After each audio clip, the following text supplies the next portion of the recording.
Secunderabad railway station వద్ద ఓ వ్యక్తి అనుమానాస్పద స్థితిలో మృతి చెందాడు. ఎండ దెబ్బకు మృతి చెంది ఉంటాడని పోలీసులు అనుమానిస్తున్నారు. మృతుని వద్ద ఓ ల్యాప్టాప్తో పాటు మాధవరావు విజయవాడ పేరుతో ఆధార్ కార్డు లభించింది. దీని ఆధారంగా మృతుడు ఎవరు అనే దానిపై పోలీసులు దర్యాప్తు చేస్తున్నారు. అయితే మృతుడి నోట్లో నుంచి నురుగులు రావడంతో విషం తాగి మృతి చెందాడా లేక వడదెబ్బకు చనిపోయాడా అనేది తేలాల్సి ఉంది.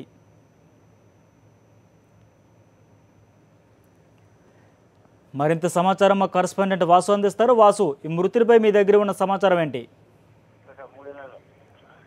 సతీష్, సికింద్రాబాద్ రైల్వే స్టేషన్ సమీపంలో ఒక పార్క్ లో ఒక వ్యక్తి అనుమానాస్పదంగా మృతి చెందిన సంఘటన సికింద్రాబాద్ లో చోటు చేసుకుంది. అయితే ఎండ తాకిడి తట్టుకోలేక దాదాపు హైదరాబాద్ లో 43 డిగ్రీల ఉష్ణోగ్రత కారణంగా కూడా వండ దెబ్బకి ఏమైనా స్పృహ కోల్పోయాడని కూడా అనుమానిస్తున్నారు. మొత్తానికి అయితే ఇక్కడ ప్రధాన సంఘటన సంబంధించి మృతుని వద్ద ల్యాప్టాప్ తో పాటు అతను దగ్గర ఆధార్ కార్డు ఆధారంగా కూడా ఈ వ్యక్తి మాధవరావు విజయవాడ పేరుతో కూడా ఈ యొక్క ఆధార్ కార్డు లో డీటెయిల్స్ ఉన్నాయి. దీనికి సంబంధించి కూడా అంటే రైల్వే స్టేషన్ లేకుండా ప్రయాణం కోసం వచ్చి కూడా ఎండ దెబ్బ తాళలేకనే మృతి చెంది ఉంటాడని కూడా స్థానికులు అనుమానిస్తున్నారు. మరోవైపు చూసినట్టయితే ఈ యొక్క ఏదైతే కొన ఊపిరితో కొట్టుకుని ఉన్నటువంటి ఈ యొక్క వ్యక్తిని ఆసుపత్రి తరలించేందుకు కూడా ఉన్నటువంటి 2 పోలీస్ స్టేషన్ల సరిహద్దు పోలీసులు మాత్రం పరిధిలోకి రాదంటే కొంచెం ఆలస్యం చేసినట్టుగా తెలుస్తుంది.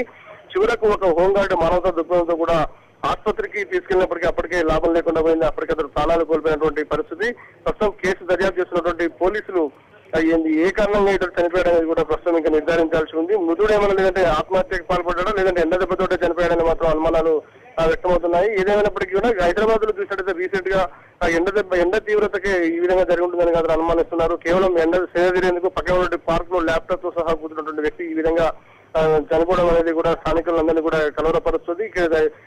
తీవ్ర స్థాయిలో ఒక ఎండ తీవ్రతను చూసినట్టు మనం చూస్తున్నాం. గత 2 రోజులుగా చూసినట్టయితే నిన్న ఒక్కరోజే దాదాపు తెలంగాణ రాష్ట్రంలో దాదాపు 50 మంది కూడా మృత్యువాత తెలుస్తుంది. నిజామాబాద్ జిల్లాలో ఈ రోజు 46 డిగ్రీల ఉష్ణోగ్రతతో పాటు గుంటూరులో చూసినట్లయితే 46 డిగ్రీల అత్యధిక ఉష్ణోగ్రతలు నమోదవుతున్న పరిస్థితుల్లో కూడా అక్కడ డాక్టర్లు కూడా చాలా అందరూ కూడా ప్రతి ఒక్కరు కూడా ఈ ఎండాకాలం నేపథ్యంలో కూడా ఎండలు ఎక్కువవుతున్న నేపథ్యంలో ప్రతి ఒక్కరు కూడా చర్యలు తీసుకోవాలి. తీవ్ర అధికంగా ఉన్నప్పుడు బయటకు వెళ్ళొద్దని కూడా చెందినటువంటి సూచనలు చేసినటువంటి పరిస్థితి.